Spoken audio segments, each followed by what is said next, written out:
Good evening, namaste, or adab. The team Spectrum Autism is working consistently to empower parents through a series of talk shows that highlight the journeys, challenges, and ways to deal with the struggles faced by autism families. Hello, I, Shweta Malhotra, an awareness ambassador. Today, we'll be in conversation with a dynamic duo.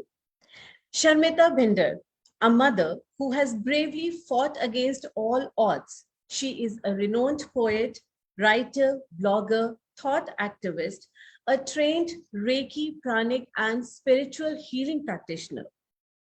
For the last 25 years, she has been training students and MNCs in spoken and life skills. We are also going to meet our young autism champion, Manav Bhinder, who has amazing memory, vocabulary, and language skills. And besides all this, he has the tenacity, the strength to overcome all challenges with a smile that were laid on his path being an autistic child. So let's meet the motivation themselves, Sharmita Bhinder and Manav Bhinder.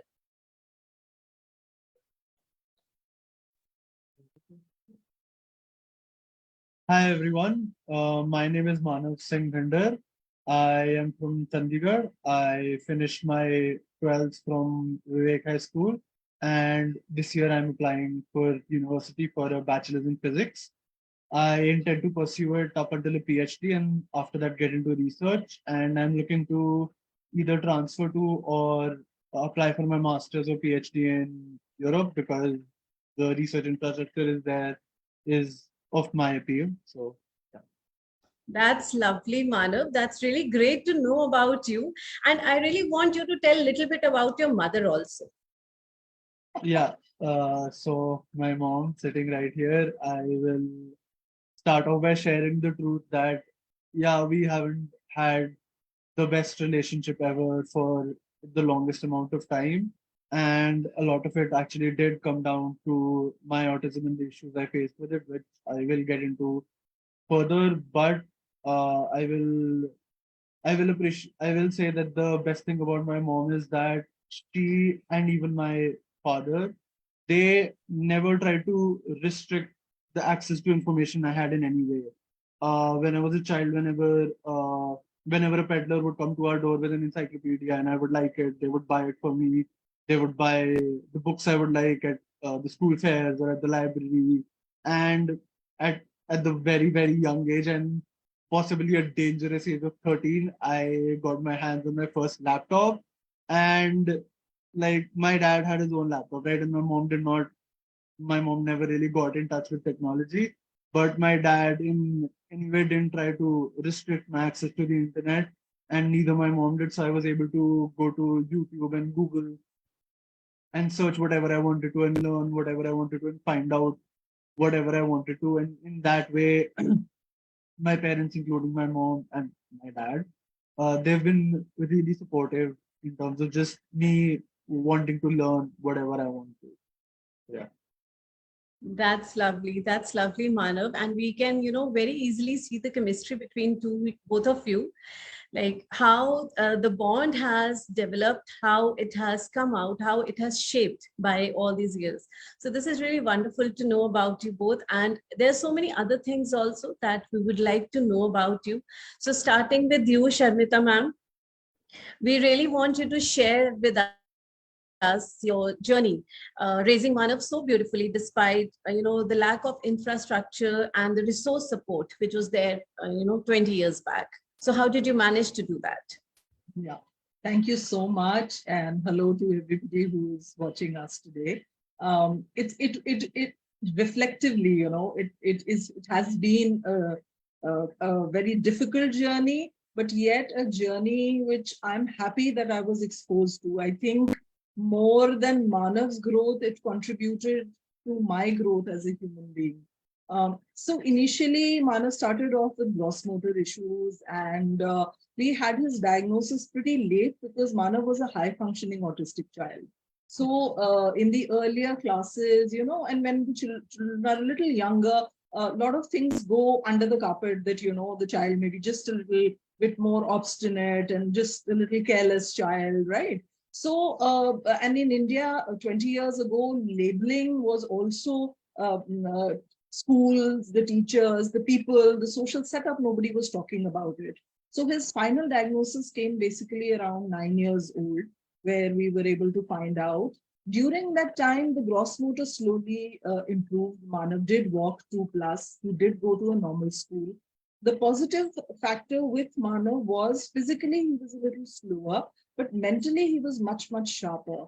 As probably we discussed earlier also, that his alphabetics, his language, his memory was extremely, extremely sharp. So I knew that I had a set of skills, the learning skills, a sharper child there, and a physically slower child. So then I started exploring, wanting to talk, but the internet wasn't as prevalent, or you couldn't Google information. So I did try finding out information, which was very slow. In our social setup, people never wanted to talk about it. So that was a major constraint, that even probably my extended family, my friends were like, he looks well and he's all right, don't talk about the issue, because later on it would cause maybe social issues for him, emotional, personality issues, that people might bully him knowing that he might have a problem. So it's better not to speak about it, and slowly it'll become all right. Even finding doctors and therapists was like really, really difficult at that time. It took me a good amount of time to search, and just through newspapers or word of mouth. Even the fact that Sorum was just about 2 kilometers away from my house, I got to know it almost about 2 or 3 years later. So it took a lot of time for me to find out information. But when I had all the information, that is the time Manav had also, I felt, developed quite a bit, because I, as a parent, was not only looking at academics. I was wanting a holistic development of my child, because I felt he was bright enough. Maybe he will pick it up slowly, or maybe as a parent, whatever we are looking for in the sense of academics and career, maybe my child might not have. But I wanted to have a healthy, holistic atmosphere in the house. So that's what I really focused on. So we did a lot of extracurricular activities. And then at 15, when Manav was there, with his consent, we started the NGO, because I wanted his consent that we are going to talk about our story. And I no way wanted Manav to someday feel that the mother kind of piggybacked on his story, maybe for her fame, how children growing up as teenagers feel. So we did have a heart-to-heart talk. Do we want to talk about it? Because once we are out there in the public, then everybody knows that you're autistic. And sometimes, so initially, yes, Manav did agree, but once it, came out in the papers and there were TV channels, and that kind of, made him take a little bit of back step. But over the period of time, he, eased out into it and became more comfortable. Yeah, so that's how the NGO started, because there was lack of information, and we were a group of parents and a group of therapists, teachers, friends who had, and I felt whatever I did help Manav in developing to be a more confident person, because I focused on art, music. Even if he couldn't paint, we had him for classes for 9 years. Finally, he did become a good artist. So whatever we could do in the sense of, I made him join karate so that he would be able to be stable. There was football. He did theater for 5 years, which kind of really transformed his personality. So it wasn't only language studies or therapies that I was focusing on. I was focusing on a very holistic, and I, of course, became a healer meanwhile. So I think more than Manav, I developed as a human being. Well, that's really nice, Sharmita ma'am, and such a inspiring story that you just shared with us, your life journey. But we really want to know about the NGO in detail. But before that, I want to know, like, it's been 21 years. So what worked the most for you during these years, and what changes did you bring in your life to support Manav?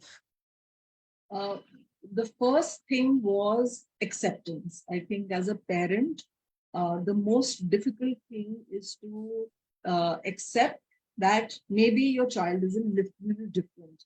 Absolutely. And again, during this journey, I realized whether a normal, whether a special, however, wherever in the framework the child is, or however brilliant a child is, everybody has social, emotional, and other issues. How we tackle what we have and what we lack is how more, the life is going to be more beautiful. So my approach was more positive, in the sense that I focused on creating a happier home where we all were very inclusive with Manav. The doctors initially had told me that, I have a very, very colorful house and I have a house full of things.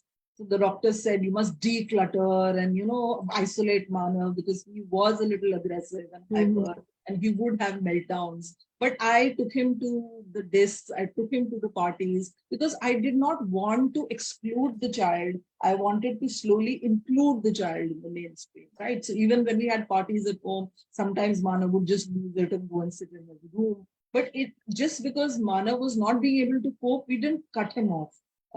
Probably we had closer friends coming in and people who were more sympathetic and empathetic. So I think that worked for me.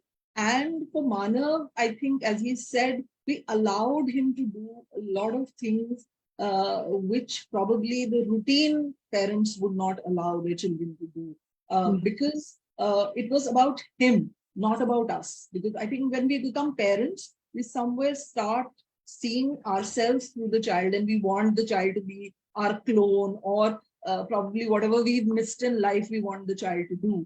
And I think I became a better parent when I was a parent to Manav.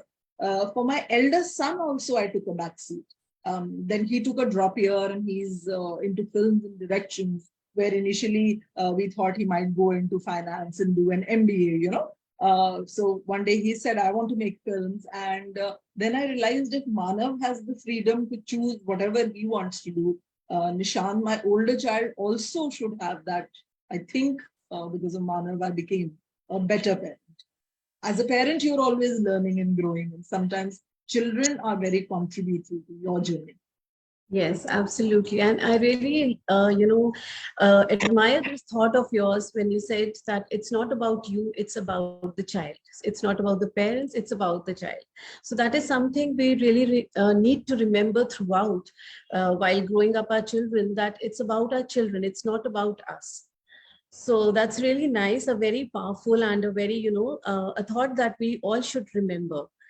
So, Manu, what are your experiences of those years?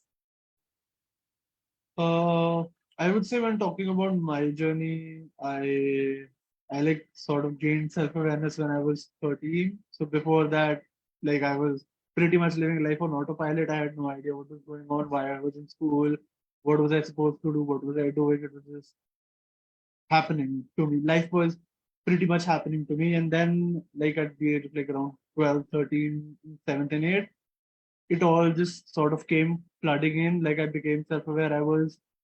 I all of a sudden I was aware of how like my classmates, how they treated me differently from the way they were treating each other. So of course that was a lot for a 12-year-old or a 13-year-old child to deal with.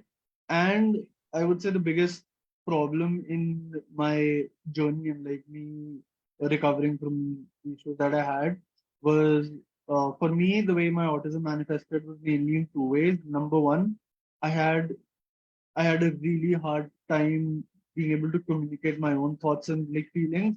So I was just not able to understand them myself, and I was not able to verbalize them. So that I guess was really frustrating for me, and that was the root cause of the anger issues I had when I was a teenager. And number two, it was regarding empathy and being able to understand the emotions of others. Again, that also led to a lot of frustration. So that was also contributory to my anger issues as a child. So the reason I had to pretty much face my issues by myself was not because I did not have any help. My mom did everything she could.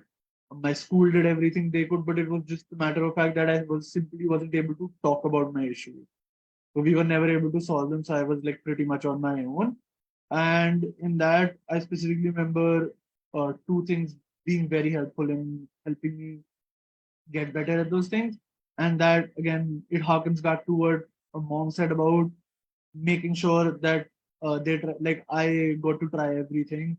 I got to try every extracurricular just to like experience and find out what I am interested in. So number one was a theater. So I remember when I was in class 8, my mom she like she basically like just took me to theater and like made me join it. I wasn't sure if I was like a bit because I don't know, maybe it was just like not like the idea the way it was proposed to me. I wasn't into it, but once I started going, it really helped me out because in theater. So basically, it was a theater academy, Wings Theater Academy in Saint Kabir, and basically what they made us do was basically they taught us the basics of acting. So things like voice modulation, and like understanding the emotions of the characters you're playing, and all that sort of technical stuff. But also, every once in a while, they would make us do improv, also exercises, just like talking to other people and expressing yourself. And they also made us do improv, which is basically you're just given a topic and you have to create a story of your own. And then like there are four groups they compete in one day, and then like they choose which is best and they give feedback on that. So number one was that. Number two was debating.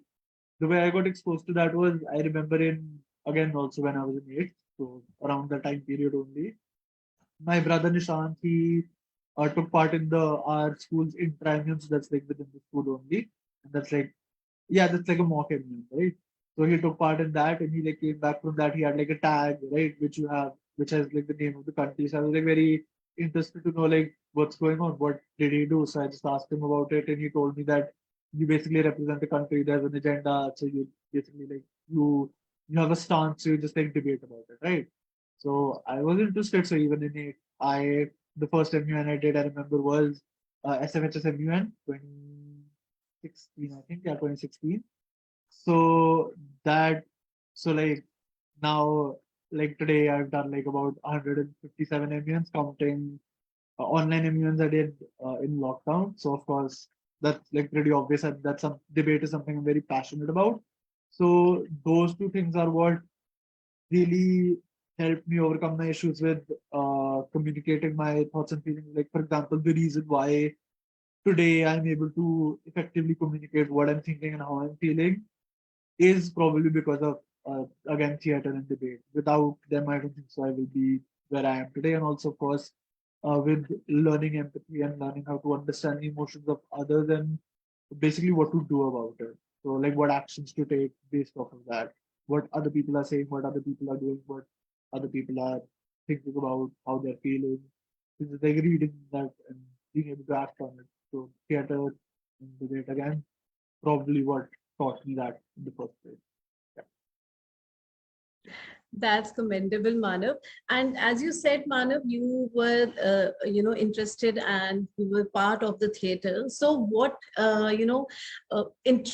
was something that you liked the most, being on stage or behind the stage? Because you have worked both ways. You have been there on stage as well and behind the stage as well. So what was that which, attracted you most? Yeah, so yeah, I forgot to mention that I was like I've acted and Zubin sir who was like the director of the academy.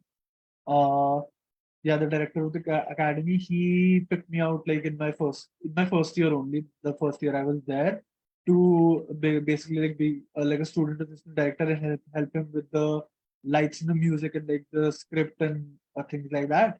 So like after the first time I was applying for college, of course I went to him for a letter of recommendation, and that's like when I really talked to him about why he did that, and so he pretty much like said the same thing as all of my other teachers did, that I was very like I had a very I have a very analytical mind, right? So I have like very good reasoning, and he said that I had a very good understanding of cues. So like when music should come in, like when the lights should turn on, how they should turn on, should it be a slow fade in or should it be fast? Should the music come in slow or should it come in fast, or like should it be at a low level or a high level? I had an inherent understanding of that. I just needed to be told once, and then I would basically understand the vibe of it, right? So coming back to your question about which side I liked more, I wouldn't say one of it was better. Again, it's both require different kinds of communication, right? So on stage, you're playing another character, so you've adopted another personality, you've adopted another motivation, drive, emotions, thoughts, feelings, expression, like all of that of your character, you basically have to become that in a way. So that takes you out of the comfort zone and being, of course, because that's not you, right? So being able to emulate someone else's pretty much existence is a very liberating experience, I would say, because a lot of things you aren't able to express yourself, it becomes easier when you're acting as someone else. And behind the scene, of course, it's like a different kind of communication because there are a lot of things that have to come together, right? So the lights, the sound, the actors themselves, it all has to come together to make one experience. And of course, the actors will act, they'll do their best to create the atmosphere that they can. But behind the scene, it's like it's you're standing there with on like the control board, and next to you, like sir is there on his control board, and you basically have like two-thirds of the responsibility of bringing it all together and making it one experience to the point where as an audience member you can immerse yourself into it, you can feel that you are a part of that world. So creating that like behind the scenes is just as important as in front. And as I said, it's like a different sort of communication. So I mainly did the music, but I also did like some of the lights. So basically like synergizing when the lights come in, the music comes in, then like the actors is like the actors entry happens with all that. Just like coordinating that, it's like a different ballgame entirely. Well, that's nice, Manav. And it's really, overwhelming to hear all these experiences of yours, all the nuances of theater that you are aware of. That's really great. And there's an awareness ambassador of our team, Spectrum Autism. She's Divya Gusain, and she is in, all praises for Manav and his, the depth of knowledge that he has of theater and all these things. So Manav, she's really, appreciating you a lot. And she is looking forward to more and more talks with you regarding theater and all these things. I'm sure you've seen the level of excitement Manav suddenly came into his being. Because we were talking about something that, is of his interest, something that he enjoys the most. So that's a kind of liberation that he has felt and he has gone through while being there on the theater. So that's really nice to know that, Manav. And Sharmita ma'am, as we were talking about your NGO, EmpOWER, so we really want to know that how did the thought come to your mind of, opening and starting this NGO? When did it come to your mind and how did it all happen? Strangely, again, it's related to theater. Because when I took Manav for theater, it was a little far away from my house. So just dropping him and coming back and then re-picking him up was difficult. And I had gone through a major health crisis in 2011. I had got a paralytic stroke. So I was still in the recovery process. So I live on the top floor. So coming and going was difficult. So I used to go and sit in the lawn and just look at the kids. And I actually always believed that, of course, education makes a lot of difference in a person's persona, but it is your holistic development and the focus of a lot of arts, which act as therapy, right? So that's why I said I had music and I had art forms and I got him into theater because I realized that that will really help his personality. And once the personality is better, the behavior will become better and definitely his academics, whatever, would become better. So well, I used to keep sitting and wondering, and I had left my career for Manav because once I realized I had just opened up a business in 2009 and it was pretty large scale. So I realized that if Manav has autism, I kind of need to give him time. And since I had also gone through a health crisis, there was just a little amount of energy that I had. So I felt that Manav, over the period of time, or even me as a human being, when I started with Manav's diagnosis, I don't think so I was in the right mental framework. So whatever I was doing to learn how to balance myself benefited me and in turn benefited Manav because I was more attuned or I was more stable or I was more perceptive or receptive both ways, right? Sometimes you're just because whenever we have talks with parents, I see parents are chasing after therapy and chasing after academics, which might not really work. Are they working on their relationship or are they working on the child's relationship? how much as a family are they going out, are they having fun together, are they enjoying their life, all that was very important to me. So then I thought, since Chandigarh did not have a parent support group, and whatever things were done with special kids was like charity. Right. Kids are taken to a park and given a fruity and one apple and banana, which kind of made me feel that my child does not eat apple and banana. And I'm sure a special child, however the child's IQ may be, has the understanding of where they are, what they are doing. So then a group of parents and a group of therapists, we decided that let's start an NGO. And my closest friend was Bharti Kapoor. Unfortunately, I lost her. So Bharti was Manav's, you can say, mentor, counselor, therapist, my therapist and teacher also. I realized that both of us had the same viewpoint, that we wanted to get the parents and the children out into the social framework. Secondly, nobody was talking about it. We had amazing autistic schools for autistic children. We had school for deaf.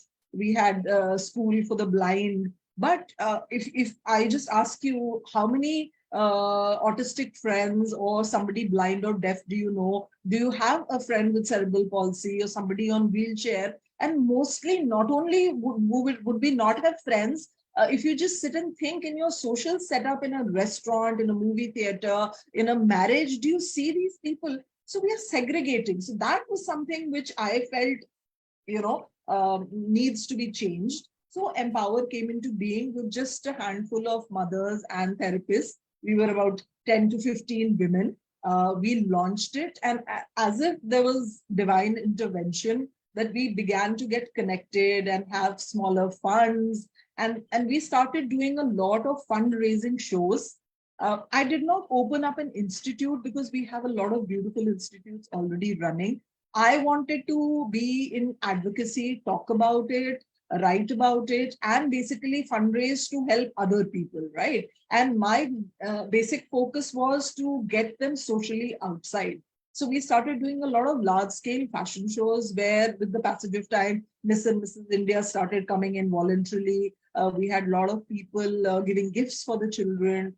We had people who were coming in as small-time sponsors. And we even had a lot of film launches, premieres in our small little thing. And we were able to take the shows from the parks to five-star hotels. So children had burgers from nice places or food from five-star hotels. And we had gifts from families and the best places. So I did not want it to be called a charity that we do. I wanted it to be sharing that we do. Right. So we all have a lot of abundance in our life. And if we are just able to give happiness, so the NGO was not about donating money. It was about joining in. If you could donate a little, good enough. If you couldn't, whatever skills you had, people came in for doing workshops like painting or yoga or any kind of lecture. So people would come for that. We would have a lot of voluntary people who would join in, and of course, it would help them as well. So they would be able to spend time with the children and develop empathy.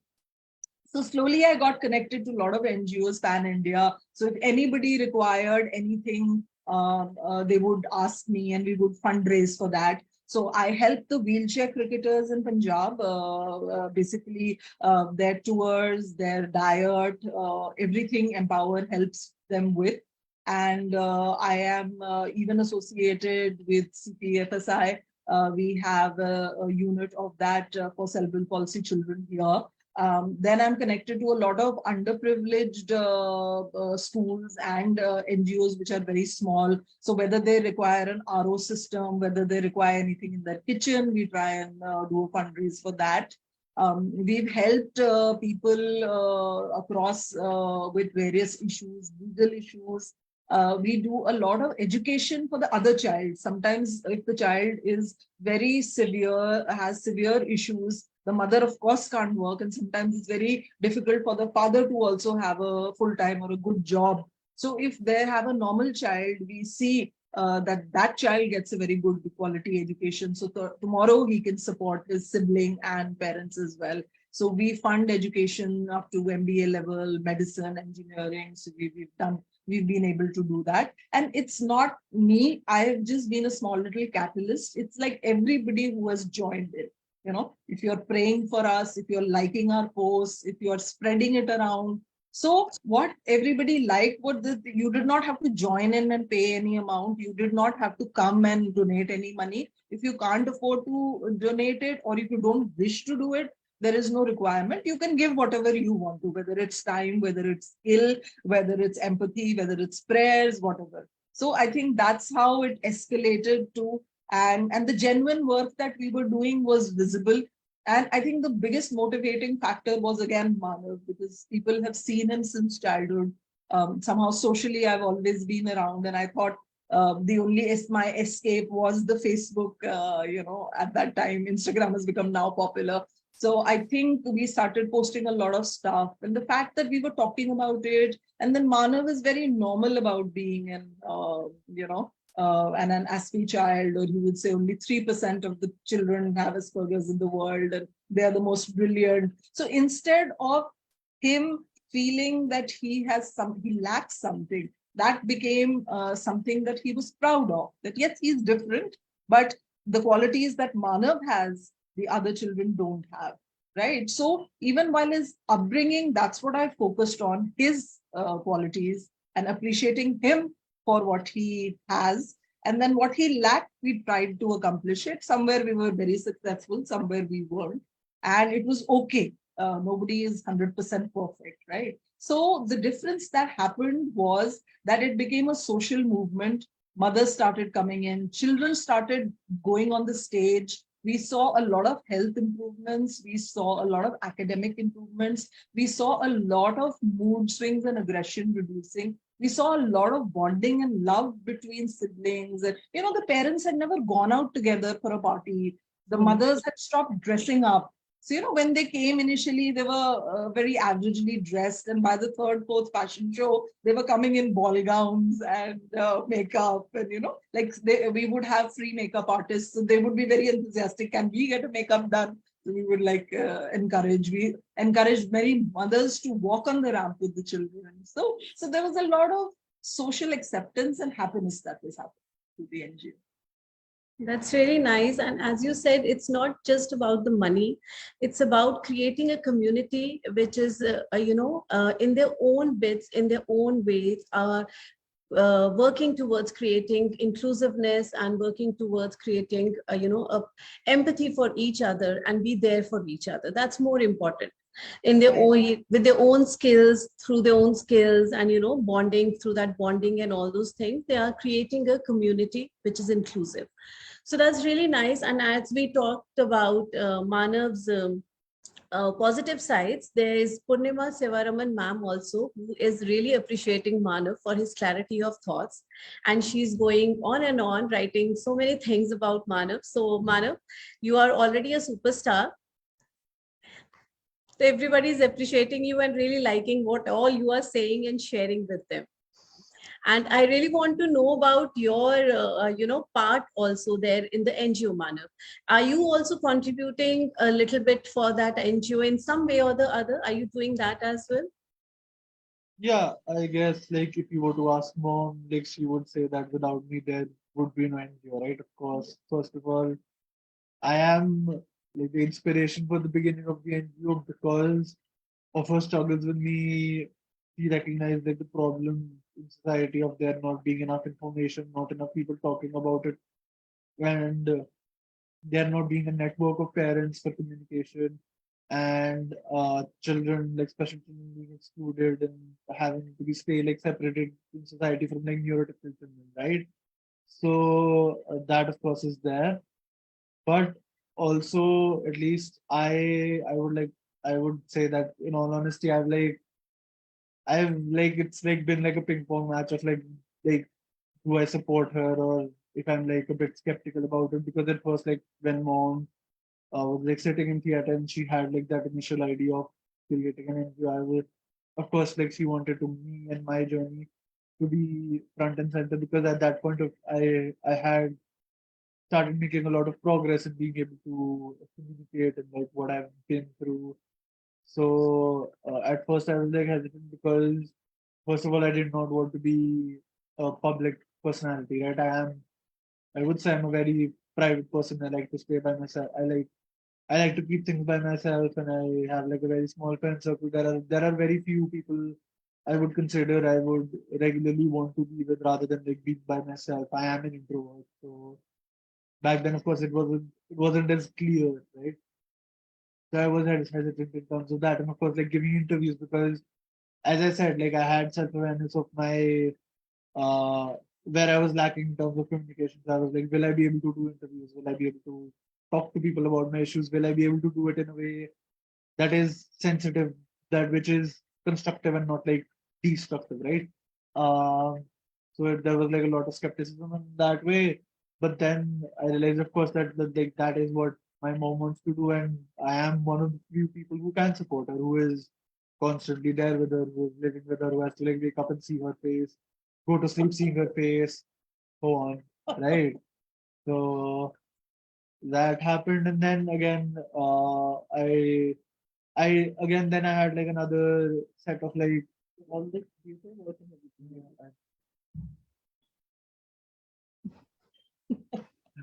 Yeah, so what I was saying was before my mom interrupted me, was that I had another set of like skepticism where I did not want to be seen as like Manav, the autistic person, right? I wanted to be seen for who I am, right? Everyone has their own flaws, everyone has their own character traits, everyone has their own tendencies, and one of them, right? As far as I'm concerned. But at the same time, I realized a very important thing that when it comes to autism spectrum disorder specifically, a lot of people will. This is a sad reality that a lot of people will never reach where I have reached, where I am now, where I'm able to communicate, where I'm able to understand my emotions, where I'm able to empathize with others, where I'm able to understand other people's emotions.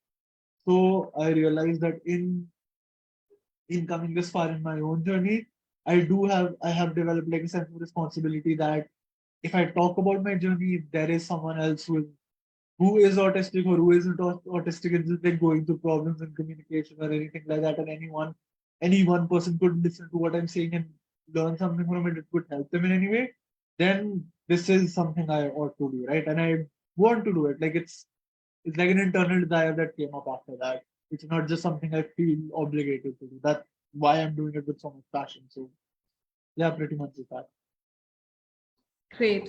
So in a way, somewhere Oh Sharmita yeah, I ma'am. forgot. Yeah, One more thing. I still Okay, yeah, forgot please, about that. please. But yeah, now I'm like much more of an active part of the NGO. Like I do all the like technical stuff, like making the presentation, making the proposals, making the flyers, mailing all the stuff, and like communicating, like exchanging emails with other people, keeping track, and like helping in the organization of events. So like a lot. Like since I'm living with her, she's like taking full advantage of being here and like yeah, and like my sort of like tinkering nature with technology, right? I've learned a lot of stuff by myself how to do that. So like she always relies on me to do like whatever it is that needs to be done. If there's an email to be sent, I have to send her. If there's like a PDF to be made, I'm the one who's going to have to make it. Yeah. Wow, that's great. So in a way, you both are, each other's support system. So we can't say that Sharmita ma'am is just supporting you. You are supporting her as well, and more. Yeah, it goes Maybe. both ways. That's great. That's really nice to know. And apart from theater and MUNs, the debates and all this, what are your other interests and hobbies, Manav? We really want to know that as well. That is a very, I would say it's like a very vague subject because my interests are just all over the place. Like anything you talk about, there is any field you talk about, there is something within that I'm like interested in, right? So I would say like my major interests like growing up were basically like reading a lot of novels. I would say like when I was a teenager, I've read like too many novels to be very honest with you. Now I've like sort of slowed down a bit. Like I have fallen out of reading. I want to get back into it, but that is like one of the big things in my life. Then I also like sports. Like I played football in school. I went for morning practice. I was also like I might have become the reserve goalkeeper for the school team, but then I had like 11th, 12th, I had tuition and stuff, so I couldn't make that commitment. So like someone else was in my place. So that's the what else I play chess. Of course, I play chess. So that's there. I've been to tournaments. I only been to like a few tournaments, but I do remember in one specific tournament. I think it was under 19. I was 15 or 16 at the time, and I got like fourth place. So that's something. It's also like something I really like because it's of course it's like down my alley pretty much, right? It's like analytical thinking, a lot of like calculation of what your opponent's going to do and what to do after that. So that also like learning to play chess also did play a big part in my life of just like being able to calculate situations, right? If I'm in a situation, what are the possible things I can do? Then calculating if I do this, what might happen next. So like trying my best, like doing whatever I can to prepare for that. Trying to find like when I'm within a situation, trying to find the most information I can find and like acting upon it the best way I can. So stuff like that. Am I not missing something? Yeah, of course. Chatting. He likes video games. Yeah, I do like video games. Yeah. So I of course I'm very passionate about He science. is portraying a very academic side. So I thought there is fun side to Manav. See, That, that's the that problem. one There is also. nothing that's not fun about reading books or like science, right? Science is fun. Yeah. So I Okay. really like science. I like history. I like law. I like maths. I like a lot of things. It's like Languages, impossible. French, Yeah, maybe. as also language. So that's like that started with like this reading novels and getting like of course like through my journey of like learning how to communicate, I developed an appreciation of the English language, right? Because that is what we used to communicate. So understanding how it's used in storytelling, stories are also like something I'm very interested in, like reading good books, watching good movies is something I get that makes me happy pretty much. Yeah. So yeah, I'm also learning French, and I do think of myself as a linguist. So like I do plan on learning more languages. I'm learning French, then I also plan on learning Japanese and German once I'm in college. So that's it. I don't think I've missed anything major. Yeah, video games are also there because again, video games are also it's not like video games like Candy Crush, right? Where you like sit down and tap on your phone every day. I like to play the video games where you actually have to like use your mind and you have to like strategize and you have to think, where I mostly play like action adventure games, right? So it's mostly like I play the tough games where you have to like analyze the enemy's attack pattern and then you have to like see what moveset you have, like what weapons you use, like what armor you use, what stats you have, trying to Yeah. like arrange that in a situation that's like best to deal with it against it. It's like in line with the way I analytically think. So we can say that almost all the skills and all the hobbies are explored by you. Nothing Yeah, has pretty been much. left untouched. That's great. Great. Good to know that. And Sharmita ma'am, as we were talking about your NGO and about the parents advocacy as well that you are doing, what you are into healing as well. So how did you get into that and how did it help you? How are you, sharing that with others also? As Manav, as I told you, he was almost 6 months when we got to know that there could be major issues with him. His head wasn't stabilizing. He never sat properly and he did not crawl at all. And there were a lot of issues. So at that moment, we did not know how much of his brain would be developed or what his IQ would be. So I always thought that there has to be something more towards it. I started reading about acupressure, and initially, I did a course in acupressure and started practicing that with Manav.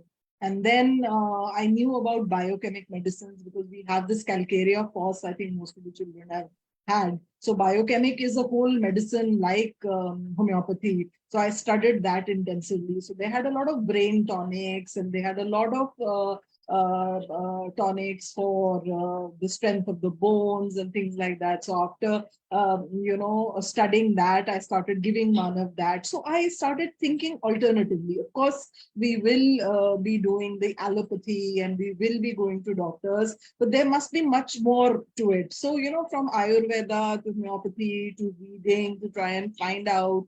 And somewhere we come from backgrounds where we talk about karma and we talk about things happening to you in life which are not in your control, and about the probably whatever you've done in your past life sometimes come into your present life. So I started doing research. There was a friend of mine who was an astrologer, so started talking to him, and we would talk of things like karma and what is karmic debt and things like that. So that side of the things also fascinated me, because for me that was also science. I never believed.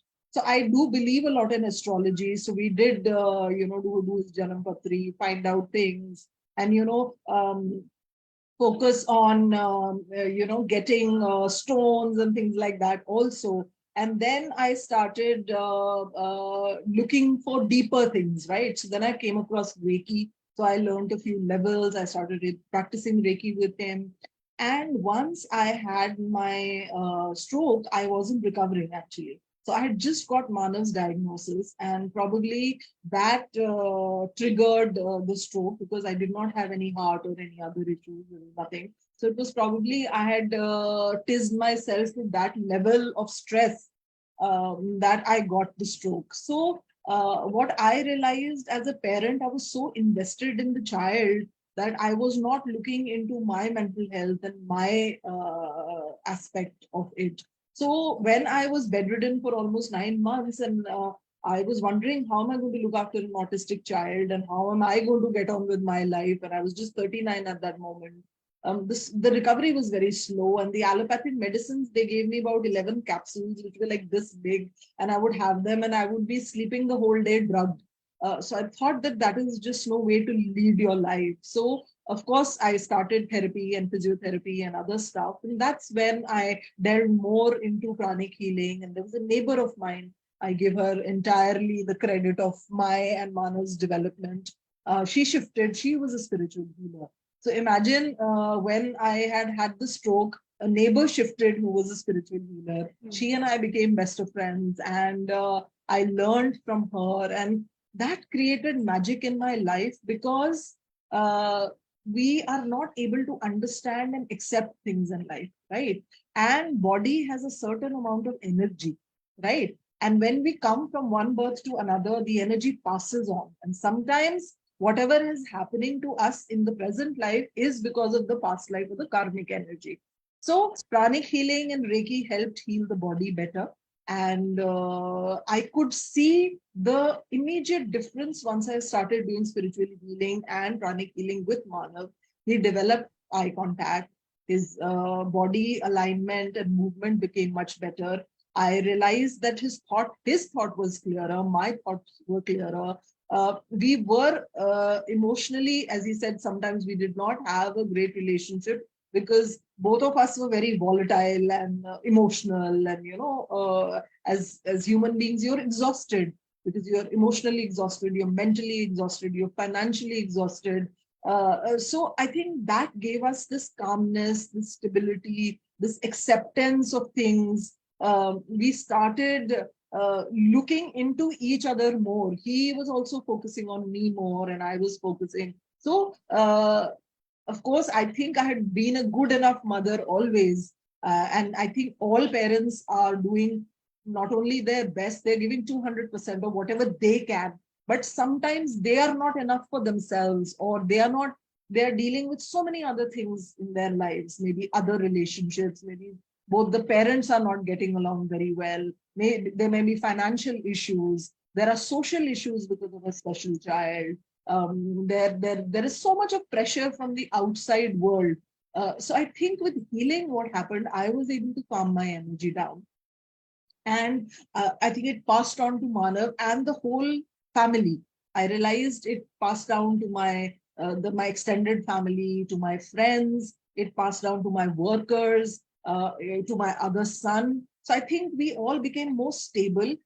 We began to enjoy the moment more. I think we became sensitive to each other's needs. I think that is where everybody is today missing, that we're just trying to run and create more rather than understand each other. So once I got into healing, I think our journey is catapulted from there. So I think even the NGO is doing what it's doing is because I am I'm a mom sitting in a flat in Chandigarh, and I have accessibility to the whole world now. And I literally think of things and things come to me rather than me chasing. So that was the difference. That my thought, my energy began because it became better, because it became more focused. Its impact was larger. That's how I'll be able to explain healing. And we can see how magically it has worked for both of you. And you are spreading the same magic in the outside world as well. And we really don't want this conversation to end. We are having such a fun session with you both, and we really want it to go on and on. But I want to put forward the last question now for the day, and that is your message to the parents and to the community. So I want both of you to share one by one your viewpoint on that. One is giving me the privilege of You got a green signal from him. absolutely red rather. Okay. So to the parents, I would just say 2, 3 things. I think first of all, it is very important for you to accept that yes, the child might have an issue of whatever level of gravity. This is what we've got, right? So sometimes when we blame ourselves, when we blame the whole social setup, or we are into that blame game of people not coming forward and helping, we need to get out of that sorry state of mind. We need to realize that you are very important for the child, and your being happy with the child is the most important thing. Whether academically the child does well or not is very, very, very not even secondary. It's a very far thing. The first, the child and you have to be happy, because this is one life, this is one moment, and your child's IQ or their social skill does not fix how happy a home you're going to have, right? So happiness in the house and doing chores together and having animals together, it's very important to have a happy home. Then secondly, be very confident and comfortable about your child. Take your children everywhere. Be proud of them, because the child can feel it. The child knows that the parent not only loves the child, but is confident enough to take them everywhere. So I think that socialization and the society will perceive you the way you perceive yourself. Like I consider Manav 100%, I consider myself 100%, but I am full of flaws and I talk about my flaws, and Manav's flaws are Manav's. Their father's flaws was his, and the brothers. So everybody is 100%, some greatness and some flaws. So we should own our own flaws. And very important to move out of your small sphere. When you look at other people, they have much larger problems. They have maybe more financial issues, maybe more emotional. So when you become empathetic towards other people and see that they have so much and they are making an effort, and why can't I, right? So I think it's very important to look beyond your circumstances. We all have very difficult circumstances, but how you act and react to your circumstances, the life you create for your child, your home, your family, it all depends upon you. So that's where I could feel. Yeah, so now my turn. I would say that the message I want to give to everyone is two-faceted. So, like the first one, I'll start with the lesser important one. That is, I mean, it is still pretty important, but that's basically recontextualizing how you basically view mental illness. Because the way I see it is that the brain is just an organ in your body, right? Just like every other organ in your body can have issues and can get disease. It's the same with your brain. So what that does is the same way we see as physical health as something that's for everyone, right? Even to the physically fit, physical health is pretty important. Like the people who go to the gym, right? They're still looking after their physical health. In the exact same way, mental health is for everyone. It's not just for the people who have mental illnesses. So, for example, things like anxiety or overthinking or depression or sadness or grief, these are all mental issues that all people face. People who have mental disability, people who are neurotypical, it's for everyone. So, if we as a society collectively realize that everyone goes through these issues, everyone deals with these issues differently, to some people, they might be able to overcome these issues pretty easily, but to others, these issues might be crippling. So, as we as a society, once we admit that, once we recognize that, we can then start moving forward in figuring out how to help everyone facing these issues, whether it is a neurotypical person having anxiety or whether it is someone with autism, right? So it helps basically like research into mental health. It helps everyone, not just the mentally ill people. Um, and the other thing I wanted to say was that it is important. It's not just for, again, it's not just for people with mental disabilities. It's not just for, um, it's for pretty much everyone, is to try everything and see what works best for you. Like, for example, my mom, she made me try a lot of things and we were eventually able to figure out what works for me in theater and debate that might not work for anyone else, because every two people on this earth are different. Different things will work for them. So the most important thing is to keep trying everything and just not to give up, right? Because therapy did not work for me because again I was not able to communicate my issues. So, like no one was able to help me with them. But theater and debate were able to help me because they were different facets for me to communicate and allow me to express myself in different ways that I wasn't held back in any way. So that is also very important, and also exposure therapy in a way is very important because what mom did with me, what she said about taking me to parties, making me meet new people, that sort of exposure is very important in terms of overcoming. Because yes, I will admit, as a teenager, it was really a struggle for me. Right in that moment, I could not have told whether I will come out of the other side of the sun. But now that I'm on the other side of this, in retrospect, it was very important. So I myself had this thought at a time, right, where I was able to realize that I am not good with emotions. I'm not good with empathy. So what do I do? Do I stop feeling emotions entirely? Is that a way? Is that a viable way to go forward? Then I realized no, that if I completely remove myself from emotions, that does not solve the problem. The only way I will stop struggling with emotion is if I keep struggling with emotion until I no longer struggle with it. That's pretty much the thing. If not, again, it's pretty much what mom said earlier about not isolating. And again, it's like goes back to exposure therapy of exposing yourself to the things that you're afraid of or that you're struggling with. That's all. Well, I think in those lines, you have actually summed up your journey and your experiences and what all you felt and what all you dealt with it and how bravely you dealt with it. So hats off to you, Manav, and hats off to you, Sharbita ma'am, for sharing this thing with us. And we have Thank you. actually got not just a dose of motivation for the day, but of course the positive vibes and a thought to ponder upon that how much it is important to change our perceptions, to change our mindset, and to think beyond our zones, to think of others as well, not just that we are just thinking in there in our problems and issues, and we are not coming out of that and not thinking about others, that there's so much in the world around us which is happening. So we need to think about that as well. That is also very important. And before I end the show, there are a lot of comments which have come up from the audience, and I really want Manav especially to know about that, because you have created a fan club over here, Manav. So all your fans are just going on and on. So here comes Sushma Tripathi. She's writing that she loves the chemistry and the bond between the mom and the son duo.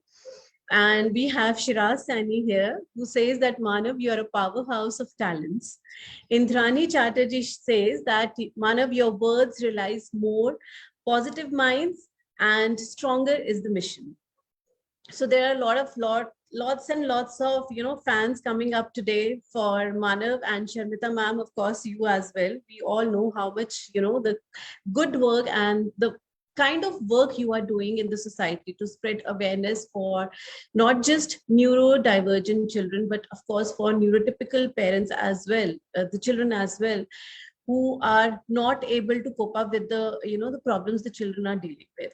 So thank you so much, both of you, for sharing your experiences. Thank you so much for talking about your journey and giving us such wonderful tips and having making our evening so insightful. Thank you so much for this.